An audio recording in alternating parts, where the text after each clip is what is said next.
Colleen Ballinger, A Flippant Narcissist, Part 2. The Rolling Stone article observes that the intimate way early YouTube stars cultivated relationships with their followers made them famous.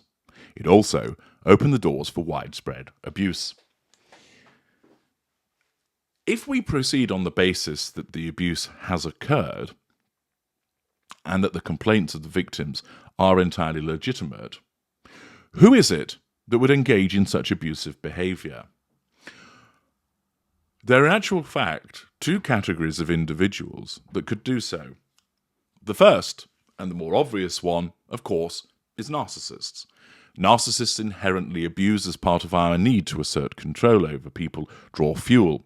We are exploitative of interpersonal relationships. We have no emotional empathy. And therefore, somebody who is a narcissist will initially, of course, portray a veneer and a facade to these early fans. And then, as part of that assertion of control and the drawing of fuel, their propensity for abuse will then come out. And thus, the reason that the abuse occurs is that the individual has become ensnared with a narcissist who's become famous on the internet and YouTube. It also, however, is worth pointing out that it is not necessarily a narcissist that would always engage in abuse. Non-narcissists could. The reason being that they may be affected by external stressors which cause a diminution of their emotional empathy, so they behave in a particular way to the victim. So, for example, somebody shouts and screams at you, perhaps shoves you, calls you horrible names. Why? That's abusive behaviour. But it transpires that they've been furnished with a piece of information, incorrect, about your behaviour towards them, which causes their emotional empathy for you to be reduced. That is the external stressor. Thus, rather than behaving with decency and compassion towards you, they lash out at you. Ordinarily, they wouldn't behave that way, but when they're in receipt of the misinformation, it reduces their emotional empathy towards you, causing them to act in the fashion that they did that is abusive. Similarly, it is worth bearing in mind that certain non-narcissists may well find that as a consequence of fame, adoration, the pressure that comes with the content creation, that reduces their emotional empathy, and they are unable to cope with the environment, leading to abusive behaviours. Therefore, the abuse, if it has occurred, and we assume that it has, could either be as a consequence of an environmental factor which has reduced emotional empathy, resulting in perhaps a one-off or a two-off set of incidents, or simply fame has facilitated a narcissist to be able to access the prime aims through the abuse of victims. Let us read on with regard to Rolling Stone and learn more. In the past 3 weeks, Ballinger has been accused of abusing her power and engaging in toxic parasocial relationships with fans. Past and current members of her team, including her best friend, Corey DeSoto, her ex-husband Joshua David Evans, and her brother Trent Ballinger, have also been accused of using Ballinger's fame and access to inappropriately message underage followers. Fans have claimed they were sent inappropriate texts by Trent, asked about their sex lives by Ballinger, and in one case bullied over their weight by DeSoto. McIntyre says the YouTube star created a reputation for personally responding and interacting with fans, a power he claims she took advantage of for content. I've explained many times before that the entertainment industry is one which is hugely attractive for a narcissist. Whether it's film, television, music, being a content creator on YouTube or blog writer, etc., the environment attracts many narcissists because it caters so well to the prime aims. It creates a platform and also power through adoration to control people. It allows the receipt of fuel from potentially millions of people.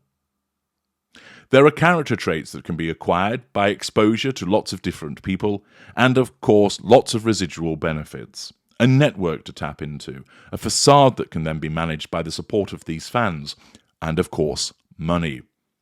Therefore, becoming famous through music, through writing, through acting, through being a YouTuber, is something that is very appealing to a narcissist.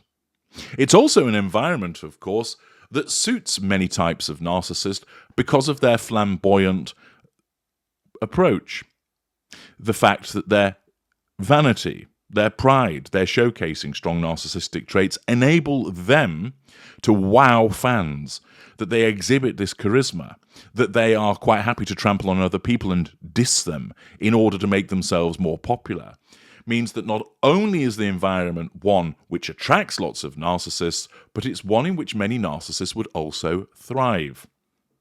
Mr. McIntyre sees that Ballinger has utilised the platform and taken advantage of it.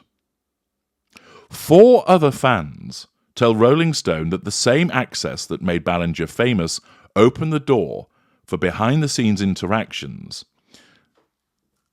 that they describe as toxic, exploitative, and hurtful.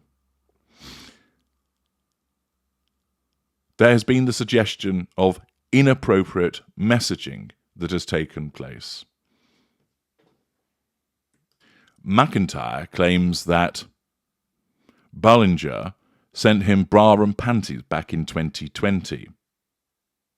He also explained that she brought up sex multiple times in a group chat called Weenies with other young fans when he was a teenager by asking if he was a virgin and what his favourite position was.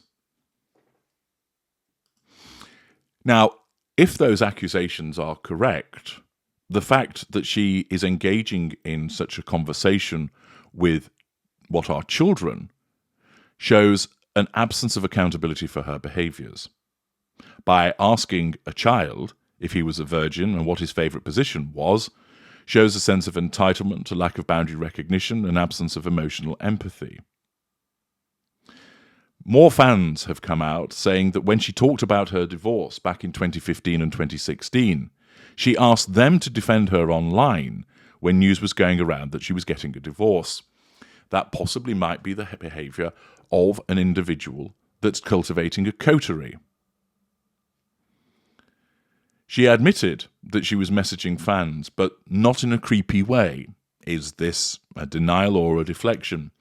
She claims that she just wanted to be friends with everyone.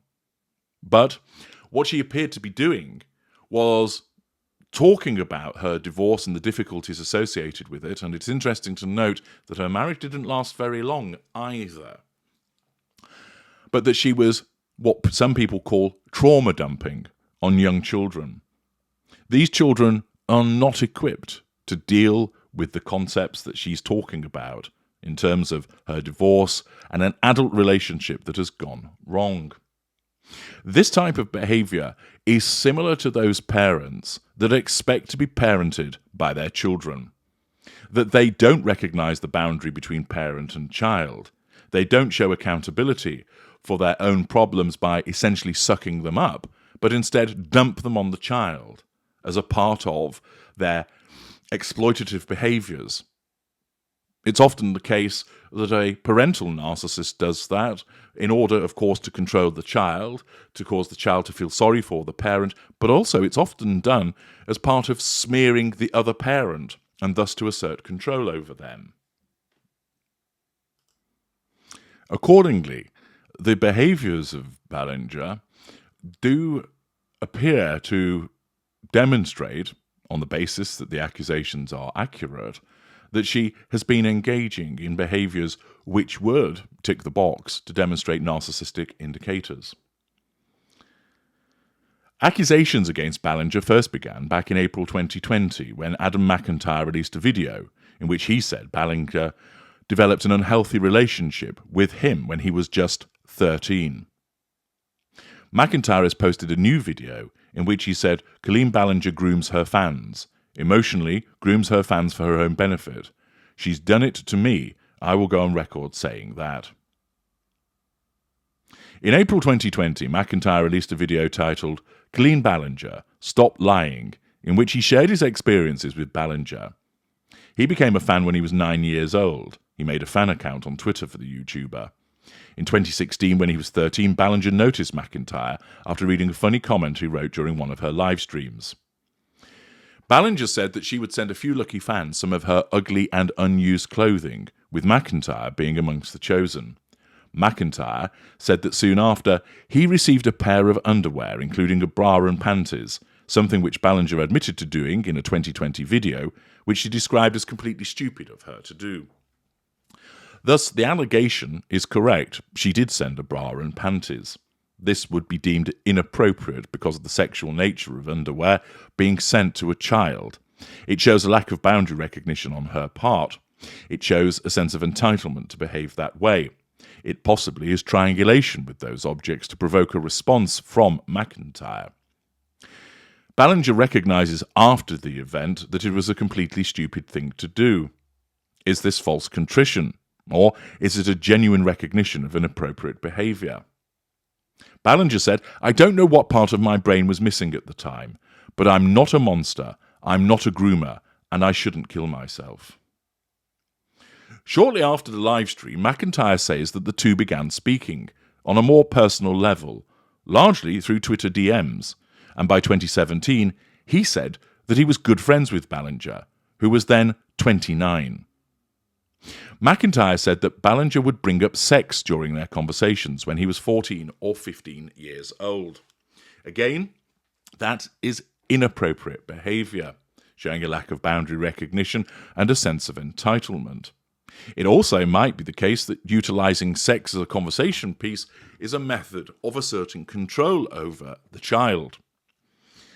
Ballinger has already messed up by sending a bra and knickers, but then continues to engage on a repeated basis with McIntyre in this method, which suggests more than it being a moment of madness. McIntyre explained that he was part of a Twitter group chat called Colleen's Weenies, with Ballinger herself and a handful of other friends. In a new video, posted earlier in June, McIntyre included a screenshot of the group chat in which Ballinger asked McIntyre if he was a virgin and asked him what his favourite sex position was. By posting those screenshots, he's able to demonstrate that this happened. Once again, this does not point to it being a moment of madness by Ballinger, but rather repeated behaviours. McIntyre also said that Ballinger confided in the group chat with her young fans about her emotionally abusive relationship with then-husband Joshua Evans. Now, it's unclear as to whether that is accurate. It could be, of course, that that's her perception of an emotionally abusive relationship, resulting in her smearing her husband. Nevertheless, even if we assume that's correct and she was being abused by her then-husband, this oversharing of such information shows a lack of boundary recognition, a sense of entitlement, and goes to the point that I made earlier about how a parental narcissist would overshare information for the purposes of drawing and eliciting a sympathetic response. McIntyre said, "I would be in class DMing her on my iPad about her abusive ex-husband. I was so involved in this woman's life that it's embarrassing to look back on. There were some days on a school night I would be up until like 4 a.m. trying to calm her down or try to give her advice. It was a private thing."